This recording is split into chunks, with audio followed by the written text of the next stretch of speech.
नमस्कार। आज मैं आप लोग के लिए कक्षा 8 से हुंड्रू का जलप्रपात से यात्रा वृत्तांत जो है इसको पढ़ा चुकी हूँ और ये मैं प्रश्न उत्तर लेकर आई हूँ। ये लिखा हुआ है कामता प्रसाद सिंह जी द्वारा।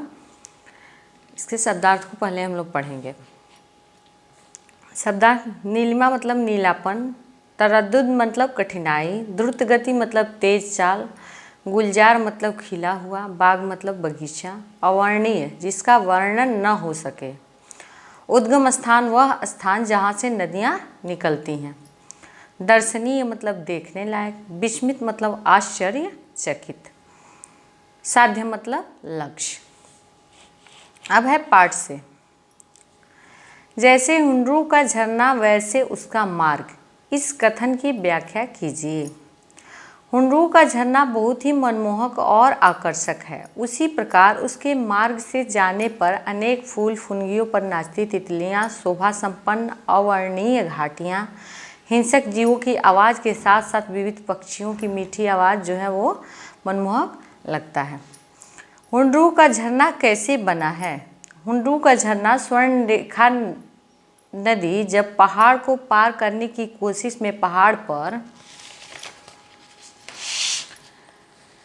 चढ़ती है, वहाँ पानी की धाराएं कई भागों में विभक्त हो जाती हैं और जब सभी धाराएं एक होकर पहाड़ से नीचे उतरती हैं, यही झरना है जो 243 फीट ऊपर से गिरती है।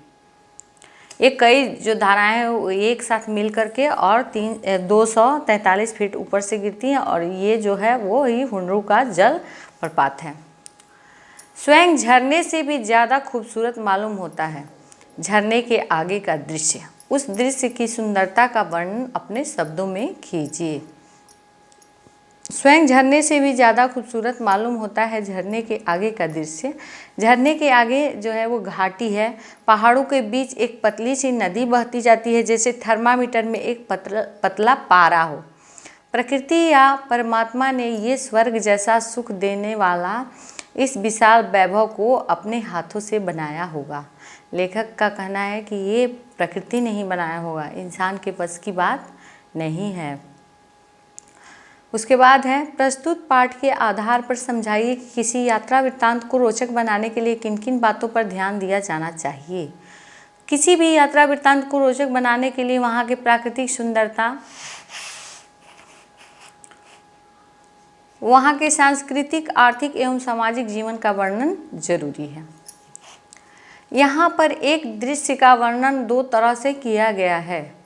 हुंड्रू का पानी कहीं सांप की तरह चक्कर काटता है, कहीं हरिण की तरह छलांग भरता है और कहीं बाघ की तरह गरजता हुआ नीचे गिरता है। ये पहला है। ख है, हुंड्रू का पानी चक्कर काटकर छलांग भरता हुआ नीचे गिरता है। इसमें कौन सा वर्णन आपको अच्छा लगता है? तो ये पहला वर्णन जो है वो लेखक ने किया है। तो मुझे दोनों कथनों में प्रथम ही अच्छा लगता है, क्योंकि पहले कथन में अलंकार का प्रयोग किया गया है। किसी चीज़ को जब हम अलंकृत करते हैं तो पानी जो है उसको अलंकार लगाए हैं कि सांप की तरह चक्कर काटना, गोल गोल घूमना, माने अलंकार। क्यों?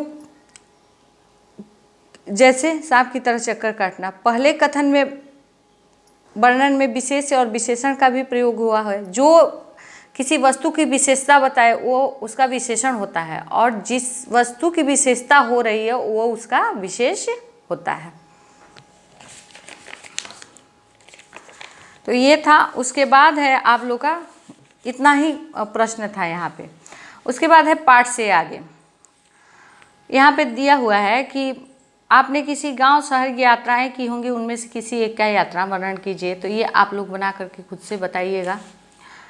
फिर है, आपने राज्य के किसी एक जलप्रपात का वर्णन कीजिए। ये भी बनाइएगा। जो ये तीनों है उसको आप लोग खुद से बनाइएगा। गतिविधि में अब है, बिहार के दर्शनीय स्थलों की सूची बनाइए। प्राकृतिक संपदा तथा कृषि को ध्यान में रखते हुए बिहार एवं झारखंड का तुलनात्मक वर्णन कीजिए।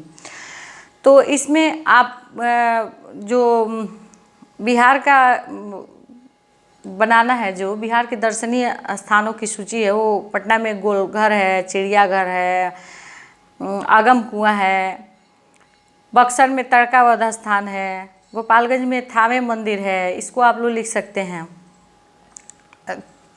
बेगूसराय में कंवर झील है, तो इस चीज़ को आप लोग लिख सकते हैं। अब रही बात यहाँ झारखंड और बिहार एवं झारखंड की, तो देखिए झारखंड में प्राकृतिक संपदा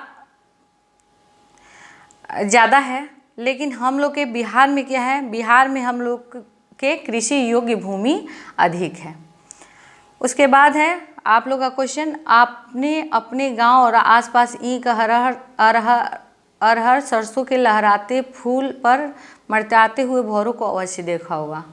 मतलब इस प्रकार के दृश्य को अपने शब्दों में व्यक्त करना है, तो इसको आप लोग अपने से बनाइएगा। इसको तो थोड़ा सा बता दी हूँ, इससे हिंट लेकर आप लोग बना सकते हैं। धन्यवाद।